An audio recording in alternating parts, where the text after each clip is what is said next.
6 വർഷത്തെ തിയോളജി പഠനത്തിനും പാസ്റ്ററൽ ഫോർമേഷനും ശേഷം അമേരിക്കൻ മലയാളിയും കോട്ടയം കരിങ്കുന്നം സ്വദേശിയും എഞ്ചിനീയറുമായ മാത്യു എബ്രഹാം ഡീക്കനായി അഭിഷിക്തനാകുന്നു. ഡീക്കൻ ശുശ്രൂഷയിലേക്കുള്ള ഓർഡിനേഷൻ ജൂൺ 21 നോർത്ത് അമേരിക്കയിലെ ഹൂസ്റ്റണിന് സമീപമുള്ള സെയിന്റ് ആഞ്ചലോസ് മെറിച്ചി കാത്തലിക് ചർച്ചിൽ നടക്കും. വിവാഹിതനും 4 കുട്ടികളുടെ പിതാവുമായ മാത്യു എബ്രഹാം പെർമനന്റ് ഡിയാക്കണേറ്റായാണ് അഭിഷിക്തനാകുന്നത്. എൻ്റെ ഡീക്കൻ ശുശ്രൂഷയിലേക്കുള്ള ഓർഡിനേഷൻ ഈ വരുന്ന ശനിയാഴ്ച ജൂൺ 21 നോർത്ത് അമേരിക്കയിൽ ഹ്യൂസ്റ്റണിന് സമീപം മിസോറി സിറ്റിയിലുള്ള സെയിന്റ് ആഞ്ചല മെരീച്ചി കാത്തലിക് ചർച്ചിൽ വെച്ച് നടത്തപ്പെടുകയാണ്. കഴിഞ്ഞ 6 വർഷമായിട്ട് ഗാൽവസ്റ്റൺ ഹ്യൂസ്റ്റൺ അതിരൂപതയുടെ കീഴിലുള്ള സെമിനാരിയിലും യൂണിവേഴ്സിറ്റിയിലുമായിട്ട് ഇതിനുള്ള ഫോർമേഷനിലായിരുന്നു ഞാൻ. എൻ്റെ സ്വദേശം കോട്ടയം അതിരൂപതയിൽ, കേരളത്തിൽ കോട്ടയം അതിരൂപതയിൽ ചുങ്കം ഫൊറാനയിലുള്ള കരിങ്കുന്നം സ്വദേശമാണ്. എൻ്റെ മാതാപിതാക്കൾ അധ്യാപകരായിരുന്നു. ചുങ്കം, മൊറാല, കരിങ്കുന്നം എന്നീ സ്കൂളുകളിലൊക്കെ പഠിപ്പിച്ചിരുന്ന എബ്രഹാം സാറ്, അദ്ദേഹം ദിവംഗതനായി. മറിയക്കുട്ടി ടീച്ചർ ഇപ്പോഴും ജീവിച്ചിരിപ്പുണ്ട്. അവരുടെ ഏക മകനാണ് ഞാൻ. എഞ്ചിനീയറിംഗ് വിദ്യാഭ്യാസത്തിന് ശേഷം കഴിഞ്ഞ 30-31 വർഷമായി ഞാൻ അമേരിക്കയിലാണ്. ഉപരിപഠനത്തിനായി വന്നു. പിന്നീട് പതുക്കെ ഈ ഒരു ശുശ്രൂഷയിലേക്കൊക്കെ ആയിട്ട് കടന്നു വരികയാണ് ഉണ്ടായത്. ഡീക്കൻ ശുശ്രൂഷയെക്കുറിച്ച് പറയുമ്പോൾ, പൗരോഹിത്യ ശുശ്രൂഷയ്ക്ക് ഒരുങ്ങുന്നവര് ഡീക്കൻ പട്ടം സ്വീകരിക്കാറുണ്ട്. അവര് ട്രാൻസിഷണൽ ഡീക്കൻസ് ആണ്. എന്നെ സംബന്ധിച്ചിടത്തോളം ഞാൻ വിവാഹിതനും 4 കുട്ടികളുടെ പിതാവുമാണ്. ഇത് പെർമനന്റ് ഡിയാക്കണേറ്റ് എന്ന കാറ്റഗറിയിലാണ് ഉൾപ്പെടുന്നത്.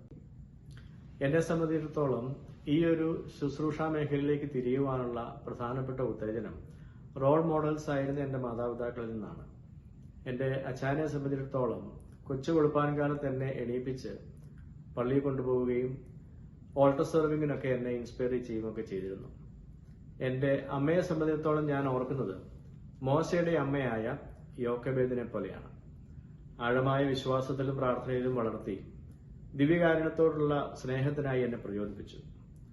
പ്രതിസന്ധി ഘട്ടങ്ങളിലൊക്കെ പ്രാർത്ഥനയിൽ ആശ്രയിക്കുവാൻ ശക്തമായ ഒരു വേര് ഇത് നൽകി. അമ്മച്ചിയുടെ സംരക്ഷണത്തിലായിരുന്ന സമയത്ത് അമ്മ എന്നെ പരിപാലിച്ചു.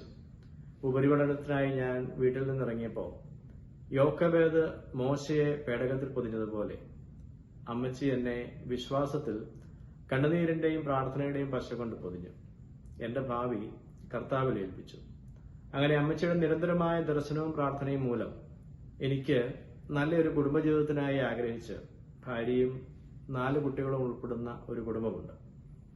കഴിഞ്ഞ 31 വർഷമായി ഞാൻ അമേരിക്കയിലാണ്. ഞാൻ താമസിക്കുന്ന ഈ സ്ഥലത്തേക്ക് താമസം മാറ്റിയപ്പോൾ പള്ളിയുമൊക്കെ ആയിട്ടുള്ള ഇടപെടൽ കുറഞ്ഞു എന്ന് തോന്നിയപ്പോൾ അടുത്തുള്ള സെയിന്റ് ആഞ്ചല മെരീച്ചി പള്ളിയിൽ കൂടുതലായി ഇൻവോൾവ് ചെയ്യുകയും ഈ ഒരു സെമിനാരി പഠനത്തിന് മുതിർന്നപ്പോൾ കുടുംബജീവിതവുമായി ബന്ധപ്പെട്ട അനേകം അവസരങ്ങളിൽ ദൈവത്തെ തേടാനും പല പ്രതിസന്ധികളിലും അങ്ങനെ ദൈവത്തിന്റെ സ്വരം കേട്ട് മുന്നോട്ട് പോകുവാനും സാധിച്ചാണ് ഇന്ന് ഈ ദിവസത്തിനായി ഞാൻ ഒരുങ്ങിയിരിക്കുന്നത്. എൻ്റെ ഭാവി ശുശ്രൂഷയെക്കുറിച്ച് അല്ലെങ്കിൽ മിനിസ്ട്രിയെക്കുറിച്ച് ചിന്തിക്കുമ്പോൾ മോശ കണ്ടെത്തിയ കത്തുന്ന മുൾപടർപ്പിന്റെ ചിത്രം എപ്പോഴും എന്നോട് സംസാരിച്ചിട്ടുണ്ട്. തീയിൽ കത്തിയമരുന്ന മുൾപടർപ്പ്, പക്ഷെ അത് നശിക്കുന്നില്ല. മോശ ഈ മുൾപടർപ്പിലേക്ക് അടുക്കുന്നു. അടുത്ത് ദൈവസ്വരം ശ്രവിച്ച് മുൻപോട്ട് നീങ്ങുന്നു.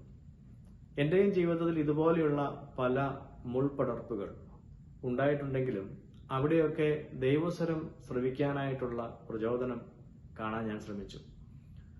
ഇതുപോലെ കത്തിയമരുന്ന മുൾപടർപ്പിലുള്ള അനേകം ജീവിതങ്ങൾ എനിക്ക് ചുറ്റിലും എന്റെ ഇടവകയിലുമൊക്കെ ഉണ്ടായിരിക്കും.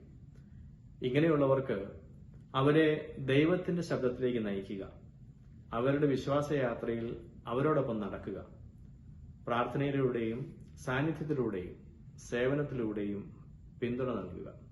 ഇതാണ് എൻ്റെ ഭാവി ദൗത്യം.